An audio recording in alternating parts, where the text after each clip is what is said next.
So, what is transcendence as it's described in the film? I guess it's the moment when a computer becomes sentient. And what is the sentient meaning? Having emotions? Self-aware and able to grow and network itself, and therefore grow at an exponential rate. And so, what is the basic story of the movie then? That's a very difficult question for the time. You know, I don't know how long the movie is, but it needs every one of those minutes in order to tell its story. But it's really a science fiction thriller that is, you know, about a couple who are trying to create a sentient computer, and it also has a very layered emotional story in the movie, which I think is what is beautiful about it. I can speak to my character and my involvement, which is that Max is their best friend, and in the film he's sort of the audience proxy, really. You're experiencing fear and trepidation at the same time as Max is, and he is helping them on this quest. They are trying to map the human brain in order to, with the goal of creating a sentient computer. And Max doesn't believe that that is possible. However, on that journey, thinks that amazing advances in our understanding of the brain and the medical applications that would suggest will be found, and then this dreadful thing happens where Will is assassinated, and he's dying, and he's faced with the choice of letting his friend die or trying to help speed up this process and upload his consciousness into a computer, and he does so, really against his own better judgment. And it's successful. And then the computer wants to network and to grow.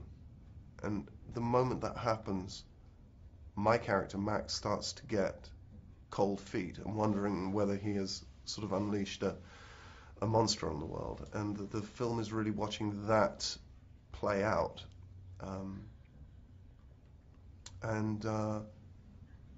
I think I think it asks some really intriguing questions, and it's near science. You know, it's science fiction, yes, but it's very near science fiction, and it is. I went to speak to some neuroscientists about it, and you know, one of the foremost men in the world, Professor Christoph Koch. I asked him, how far-fetched is this, and he said 30 years. And that's an extraordinary thought, because you were essentially talking about immortality in some of our lifetimes, and these people aren't kooks, you know. These. That's so true. So, what does your character starts to get cold feet? But what is his feeling about artificial intelligence as it is? I mean, is he's for it, but he's feeling. Well, I think he's a scientist, so he's very much for technology. Right. But very much wants human beings to stay in control of it rather than the other way round. You know, Max is a Christian, and as such believes that there's a sort of divine spark that cannot be replicated by a computer, and I think he finds the idea of Will's computer being networked terrifying, but he's involved in the process because he doesn't think it's possible. He literally doesn't that is God-given a soul, and that it is impossible. Whereas Willow and Evelyn believe that that consciousness will be able to be uploaded very much like a song on an iPod. And, you know, that's what science says is going to happen, and that's right. It's crazy. This is Wally Pfister's first directorial debut. How was it working with him?